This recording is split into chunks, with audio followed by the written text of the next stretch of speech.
Ladies and gentlemen, welcome once again to Think Clinical Podcast. My name is Hamza. It's an amazing Sunday morning here. I appreciate you all for the support. I appreciate you all for everything you've done for us.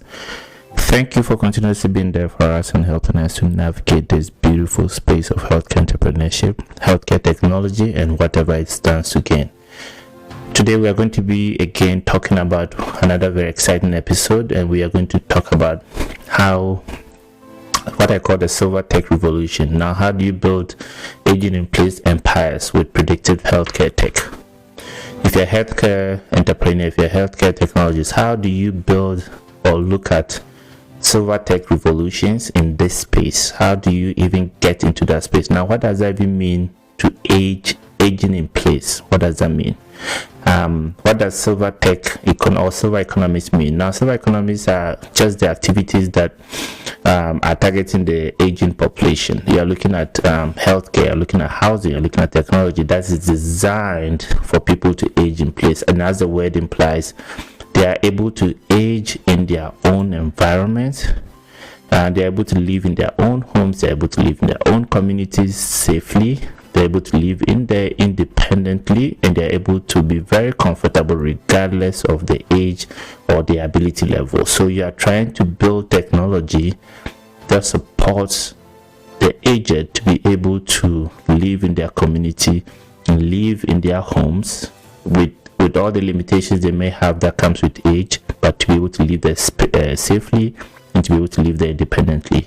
As a healthcare entrepreneur, these are some of the things that you could be thinking about, and these are some of the things that we want to bring to your attention. And I want to spell out a couple of things that you can do, you can be thinking about when you start looking at the silver economy, when you start looking at all the activity that is targeting the aging population. What could you be doing, right? So when we look at the market deep dive, the aging in place market is projected to hit 184 billion by 2030. This is huge. So what that means is that 70% of seniors want to age in place, but 10% of homes or places that they live or communities that they live are equipped for it. So look at the advantage that comes here. Look at the amount of advantage and amount of opportunity that this presents for you. That if you have 70% of seniors now who are interested in living and or aging in place, and just 10% of these homes are equipped to be able to provide the safety and the independence they need to be able to live in these spaces, then that's a huge economy that we can always tap into. Now, what are the opportunities in this space? Think about this, and I'm just going to talk about three and to open you up to think about more. Can you talk about fall detection technologies or innovations? Now, when we look at CarePredict AI, those wearable devices have reduced falls by 40%. Now, if you can think about anything within this space where you can detect falls, or as a young person who has an aging parent, they are wearing this, and I'm able to detect when they fall or not, and I'm able to even predict or look at how much they've been falling, or even look at whether or not there are issues that need, maybe other medical issues that are causing all this. It reduces the amount of falls, and people tend to live more independently, reduce all the disabilities that come with these falls and all that. Now, secondly, think about the space of medication adherence. A significant amount of people who are aging are either on their diabetes drugs, they're either on cholesterol medication, they're either on hypertension medication, they're either on arthritis medication. There's a wide spectrum of medication that these people could be on. If you can build an app or build a system that allows these people to be able to adhere to their medication, which means it's able to remind them, it's able to arrange their pills for them, then you have actually created a market that will help these people, and the majority of these people, to be able to stay on top of what they need to do and live independently. So that my aging mother would not require me to call her and remind her or ask her if she's taking her medication yesterday and today, or however this may look like. So this is important. You have to look at smart home integration. Now, how can you get smart systems in the home that help you to monitor vitals, that help these individuals to be able to get telehealth services without having to leave their home. So it means they can attend their doctor's appointments without requiring someone else to transport them or someone to disrupt their lives to be able to take them to those places. They're able to, their service providers are able to see their vitals in real time, and they're able to look at what is going on and see if there's a need for them to do anything extra. Is there a need for this person to come in?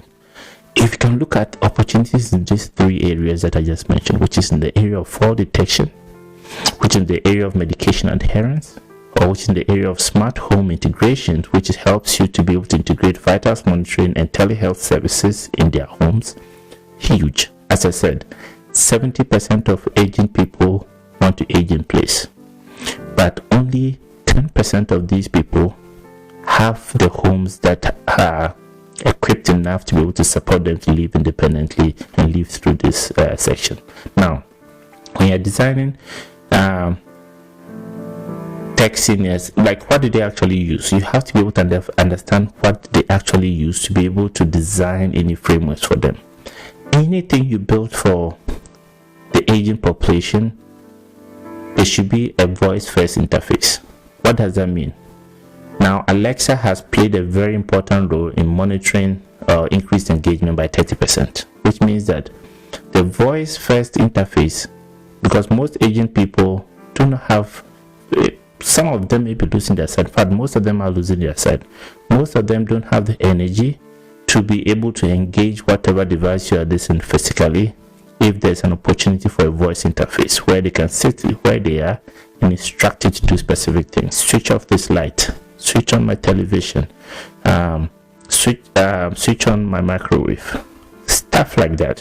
When there's a voice first interface, then you have reduced the amount of physical activity that they need to do. If they don't have the capacity to, you encourage physical activity, but if they don't have the capacity to, it also helps them to be self-sufficient and self-sustaining.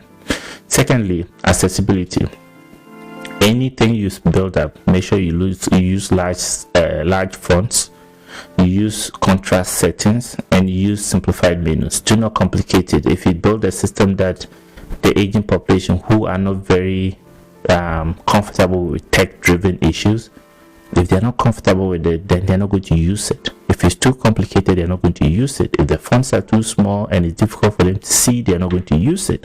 So these are things that you need to be looking at. The third thing is intergenerational design. Make sure that both seniors and younger caregivers are able to test this product, because the younger caregiver, even though may be more tech savvy, should be able to test it and see if it's going to be important for the needs that they have to provide for their aging parents, their aging uncles, their aging grandparents. So you need to make sure that it's tested out intergenerationally. Now, how do you scale? When you are scaling your silver tech business, you need to make sure it's a B2B2C, which means you are going to connect with smart home companies, for instance, making sure that they integrate their home, which is the B2B side, before it gets to the customer. So make sure it's a B2B2C.